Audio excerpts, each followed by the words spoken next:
Hello everyone, my friends, and welcome back, little boxers. Today we continue with defensive techniques, and today we'll demonstrate for you the palm block. Now look, here's what you need to know about palm defense. Whether you call it a palm defense or a palm block, it is the exact same mechanical movement. Basically, you are firmly stopping your opponent's hand by intercepting it with your palm. This defensive technique is foundational, very simple to understand, and something you can master quite quickly. So if you already have the skill, which you've practiced on the pads, it'll be easier for you. Throw a punch. The mechanics are very simple. Let me take a moment to explain exactly why. Look, guys, how do you hold your hands when you're in a fight? Most of you make the mistake of turning your hands like this. There's nothing wrong with this, nothing wrong at all. But there's one crucial nuance that you really need to know. Hold your hands just like this. Now, I want you to try and tense up so that I can't touch your face. Are you tensing up? This is actually the weakest spot in your entire defense, because if a powerful punch comes straight to the head, it goes right through your hand. And professional boxers use this technique very often. So he just takes the glove, turns it exactly like this, takes it, dips it, and as his head leans back, the glove will definitely move away from his head. Do you see exactly what is happening here? And that's when the punch comes in. He flicks his hand, see, it dips. That is exactly why professional boxers will turn one of their hands, for example, the right one, in a very specific way. They carefully turn their hand along the side of their body and start preparing to throw a powerful punch. Now hit it. You need to hit it even harder, much harder, harder, harder, harder, and keep going even harder than that. The other one that we were just looking at. You see the advantage? So when you turn one hand and it naturally moves like this, that's where it protects. Can you see it? It protects the entire perimeter of the head. The other hand does a different job. It does not actually participate in this part. It's used to keep the opponent at bay.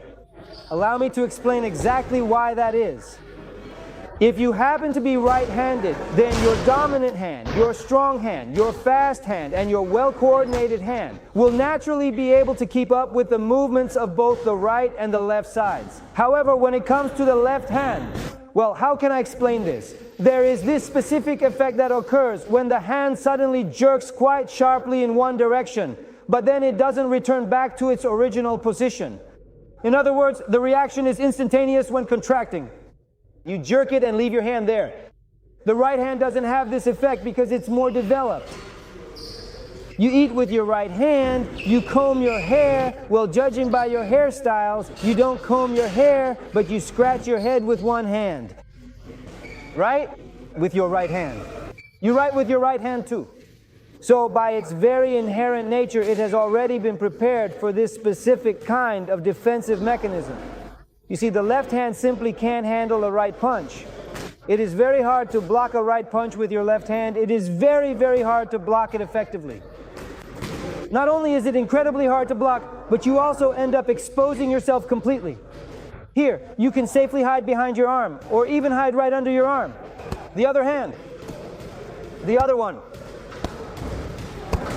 One more important thing, guys. Please make sure you don't confuse a block with a parry. You see, a block simply catches the incoming punch, while a parry deflects it, moving it away in a certain direction. For example, in another direction. You can parry to the side, you can parry downward depending on the direction. Here, your hand is positioned firmly. Here, there is also a mandatory opening for your strike. For example, if your right hand is catching, do it slowly. If your right hand is catching, your left can already throw a punch. There's no need to parry anything. You need to see where the punch is going. Because when you parry like this, you open yourself up again. I'll say it again. The speed potential of a boxer, if properly developed, is incredibly high. 1/6 of a second, you won't even see the punch. You won't see the punch. See? It's incredibly hard to catch it with just your eyes, and that's exactly why you need intuition. Intuition developed from seeing and feeling the movement thousands of times. Many boxers don't even realize that this, well, how should I put it? The hand starts working completely intuitively. Not only does it block the incoming blow, it can also strike back instantly. Roma. It is almost as if the hand doesn't pull back because it is so fast. In other words, the hand simply doesn't pull back. If the hand tries to parry the strike, the effect of this direct movement, which is the shortest possible distance, will be disrupted. So, for your very first impressions of the technique, you can spread your hands out wide like this so you truly understand where and how it works. Move very slowly now, left, then right.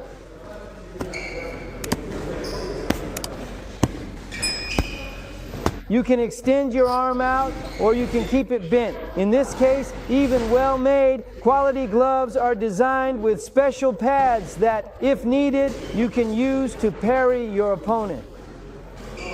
With your palm then, well, with your palm. See? With the other hand, the other one.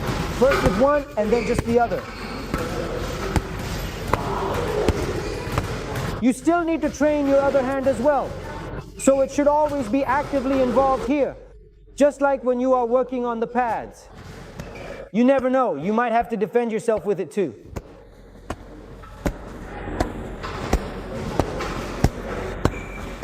Get moving as fast as possible. Hurry up right now.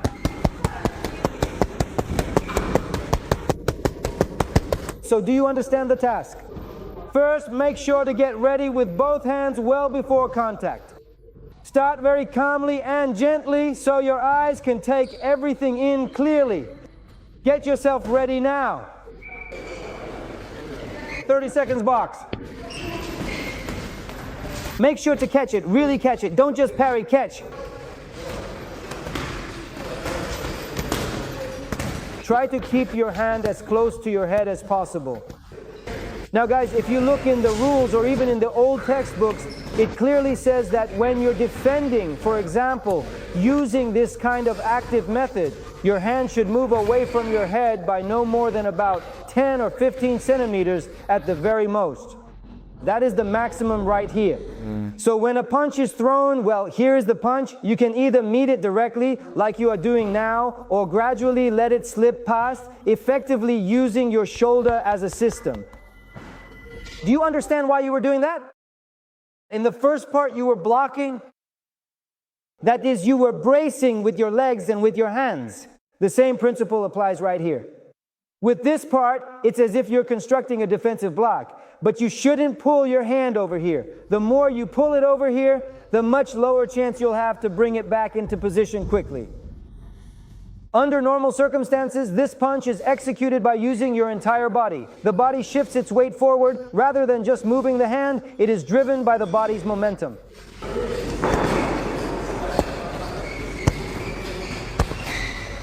See? See, I can effectively use my body positioning just to maintain my distance from the opponent. I can also shift my upper body further back just to cover my head more securely. As an additional option, let's completely remove the left hand from the equation so that the movement becomes perfectly clear. Here's another important point. Make sure you don't block your own vision with your glove. Your hand should be placed above your line of sight. It shouldn't be placed here or here. It should be placed above your line of sight so you can see exactly how the system works. Quite frequently, using the palm for defense is integrated with shoulder protection. The shoulder and the hand come together. There's a certain advantage to this as well, to reach your opponent. Very often, boxers drop their left hand. That's when they're already very comfortable and well-oriented, when they can read their opponent well. Why is the left hand kept low? Because you can throw a punch with it unexpectedly. While it looks like you're defending, for example, using your shoulder, you make a slight lean. And in the second phase, to make it easier to reach and less noticeable, you extend your left hand. That is exactly what this leads to. Any form of defense creates a significant opening for an unexpected punch. Do not press it against your head. Don't press your hand against your head. So what you need to do is combine the shoulder defense with a palm strike, then another shoulder, and one more palm. Really lean in with your shoulder, Alexei, and focus on your form.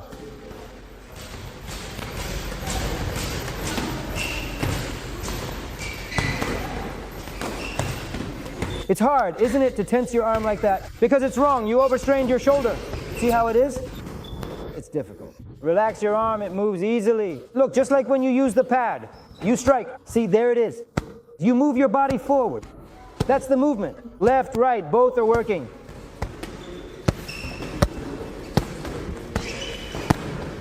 You just need to catch that moment of impulse. Take it easier. Put your shoulder in. Good job. Arm, shoulder, combine. Lesh, now pay very close attention. Shoulder, arm, and the blocking position. Well, it is very much like a deft defense. Valera. Now listen closely. You also need to watch the shoulder, the palm, and the block.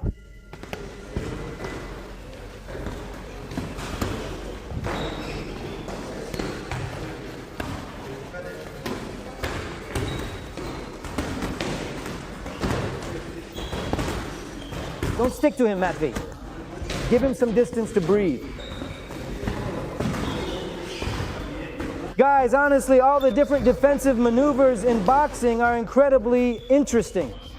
I just really want to tell you guys, quite frankly, that complex exercises like these truly make your brain work hard. Your tactical intelligence should constantly develop from everything that you see and from the various physical sensations you experience during training. There are a lot of hidden upgrades in boxing that, well, aren't even really explained. When it comes to distance, for example, it's very hard to explain this distance, just like it's hard to explain timing. The working time, you need to reinforce it. You need a couple more rounds to understand how your whole body moves for defense. There's one secret aspect in defense. That is, the body moves in the same way as it does when throwing a punch. Just like you set up your punch, here's the punch, here's the movement for the punch. This is the natural biological work of your own body. In the same way, your defense is carefully set up with a solid block, a second block, and a final block. This is a very fascinating topic in itself, and it truly opens up highly promising prospects for other types of defense that are considerably more complex. Because when defense is done with the hand, active defense with the hand, you can actually exclude one of your hands from the action entirely. And you can effectively do everything with just one hand. This happens very often in very tough matches. God forbid you injure your hand, but if you do, you should be able to continue the fight if you're prepared for it. Listen up, guys. Truly, the best day of your life is when you face a tough loss, but you absolutely refuse to give up. That is exactly why being able to win in your daily training actually means having the courage to lose first. In other words, you need to train in such a way that you carry this message with you for life, so it gets ingrained in your subconscious, so you don't have to think or remember which defense should I use. It will already be there for you. Is that clear? From now on, we will continue to show, explain, and demonstrate all types of defenses. So guys, sit back, watch and enjoy. I'll see you all next time.